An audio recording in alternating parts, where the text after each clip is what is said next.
confidence, we shall overcome.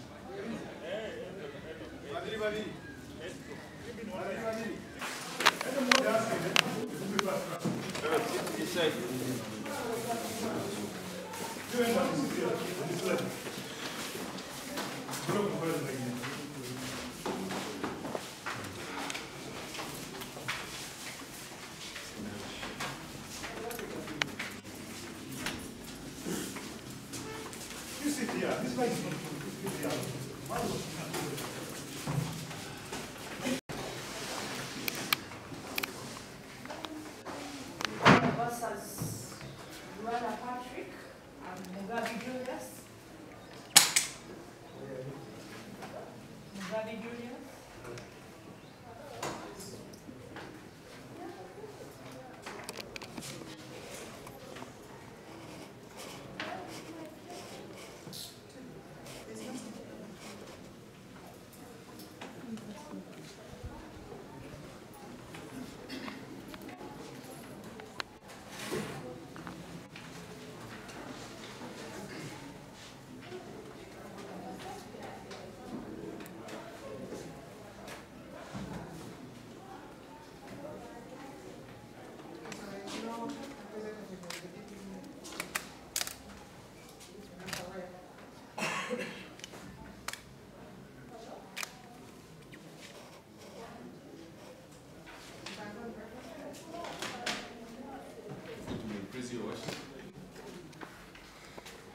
My name is Nahabo Precious.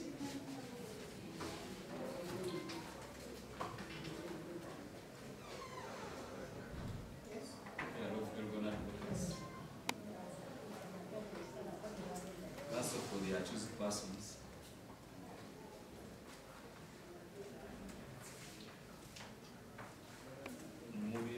Mugabe Julius is present in court, whereas Luana Patrick is on remand for other charges.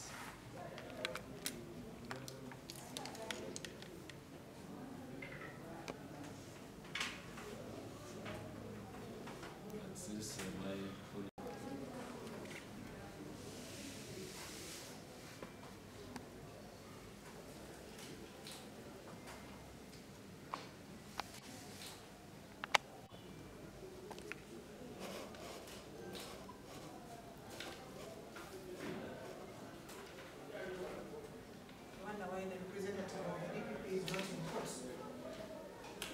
Proceed and read the charges for the accused who is in court such that he knows why he is here. Commissioner, do you understand, sir? The charge is going to be read and explained to you. Omulamuzi tategedde lwaki tewaliwo omwabi wa gavumenti mu kkooti. Emisango egivunaanibwa gigenda kusomebwa mu lulimi Oluganda era gikuumibwa ojja kuddamu oba ogimanyi oba togimanyi. Any complainants in court for the record? Waliwo abamuvunaana.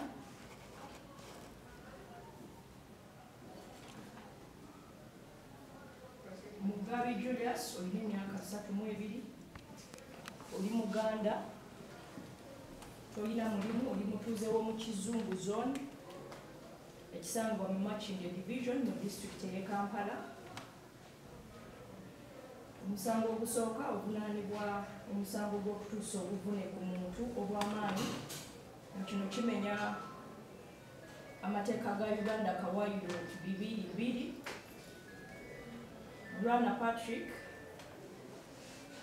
Mugabe Julius n'abalala abatannakwatibwa kigambibwa nti n'ennaku z'omwezi 19 omwezi gwe-11 omwaka 2024 eddwaliro ly'ensambi ya St. Francis erisangibwa mu Makindye division mu disitulikiti y'e Kampala mu ngeri emenya amateeka mwatuusa obuvune ku Dr. Matogo Zaidi. Have you heard and understood the charge? Omusango ogusooka oguwulire era ogutegedde.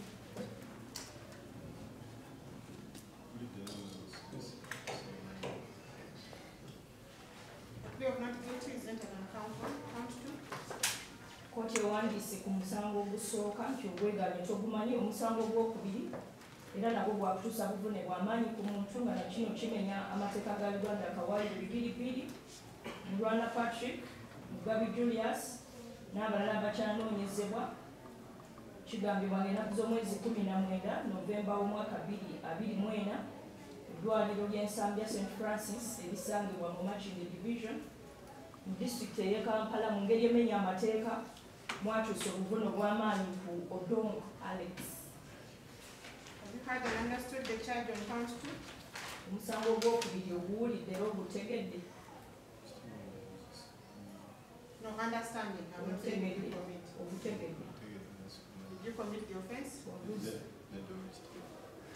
Plea of not guilty, entered on count 2 as well. Count 3. N'omusango ogwokubiri kkooti ewandiise kyobwegaanye tewaguzza. Omusango ogwokusatu era nagwo gwa kutuusa buvune obw'amaanyi ku muntu nga nagwo kino ekikolwa kimenya akawaayiro 22 mu mateeka ga Uganda. Mu Rwanda Patrick, Mugabi Julius n'abalala abakyanoonyezebwa ng'ennaku z'omwezi 19 Novemba w'omwaka 2024 ku ddwaliro lya St Francis mu Makindye Division disitulikiti ey'e Kampala mu ngeri emenya amateeka mwatuusa obuvuno bw'amaanyi ku Munyanda Anthony. Have you heard and understood the charge on count 3? Omusango ogwokusatu oguwulidde era ogutegedde.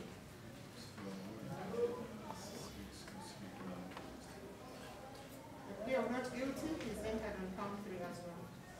Omusango ogwokusatu nagwo kkooti ewandiise nti obwegaanye tewaguzza.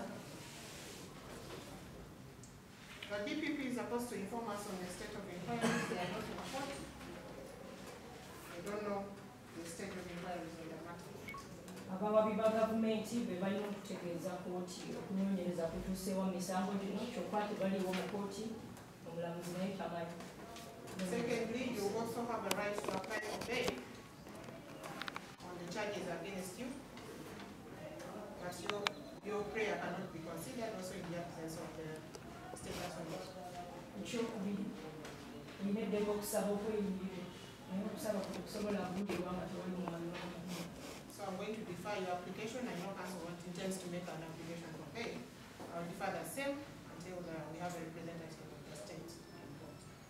Looyawo ayinza okuba nga abadde ayagala okusaba okweyimirwa naye kugenda kwongezebwayo olw'okuba tewali mwami wa gavumenti tasobola kusaba okweyimirwa. As I hope you understand.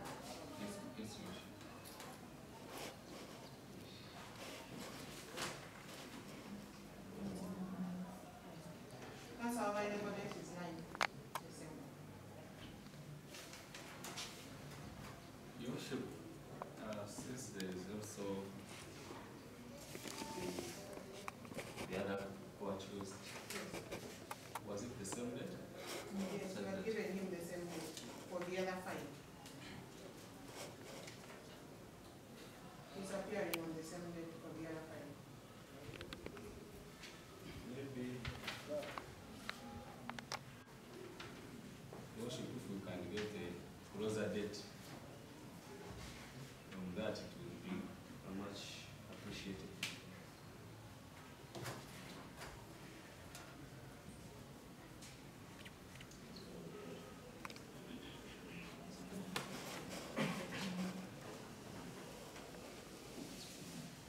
To the order.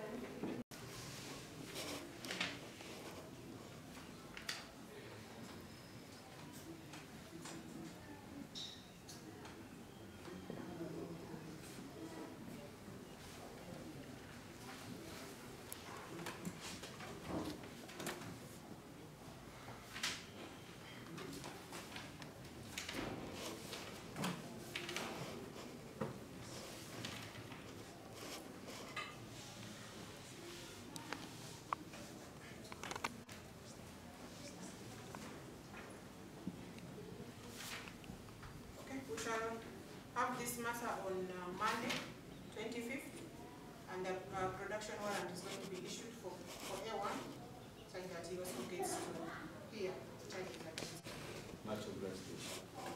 Emisango gigenda okuddamu okusomebwa nga 25 Mande ya wiiki ejja. Production warrant naye egenda kusayiningibwa bakuvunana naye naye aleetebwa ategeere emisango emirala egyekuvunaanibwa. So you're remanded to Zira prison until the 25th day of November 2020. Sindikiddwa ku alimanda e Buzira paka ennaku z'omwezi 25 omwezi gw'ekumi n'ogumu omwaka. So the production warrant is issued for A1 for the same thing. Production warrant nayo koti bagede sayingibwe aletebwe nga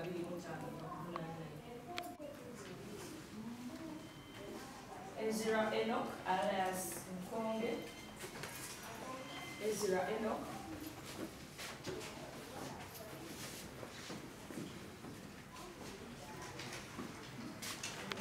Ne Murwana Patrick client waffe gwemumanyi nga Alien Skin ku misango egyekuusa ku kutuusa obulabe egigambibwa nti baatuusa obulabe ku bantu abatabaddewo mu kooti. Babasomedde emisango ne bajeegana wao Alien Skin abadde taliiwo nti abadde already ku remand ku misango emirala tabasobodde kumusomera emisango gino egy'okutuusa obulabe ku muntu naye Julius yeba musomedde emisango. So bongezaayo okuwulira omusango guno paka nga ku Monday bagenda kwongera kuwuliza cases zino ku Monday naddala okuwulira bail application okusaba okweyimirirwa ku misango gino egivunaanibwa bakilanti baffe.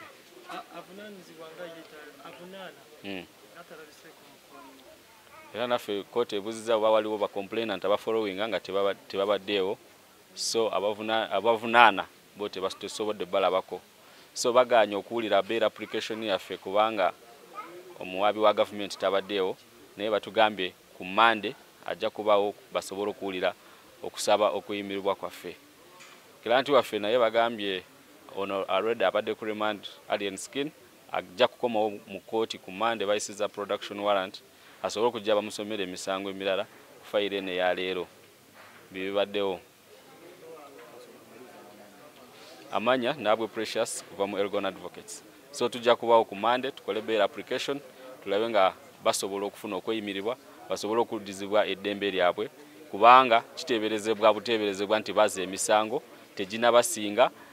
So you're presumed to be innocent until you're proved to be guilty or you plead guilty. Bwegubanga tegunakusinga oba tona bakugamba nti gukusinze nga bagikusomedde emisango n'ogikkiriza oba innocent until proven guilty, ekyovola bakooti ekuwa eddembe ly'okusaba okweyimirirwa n'owoza ng'ova wabweru.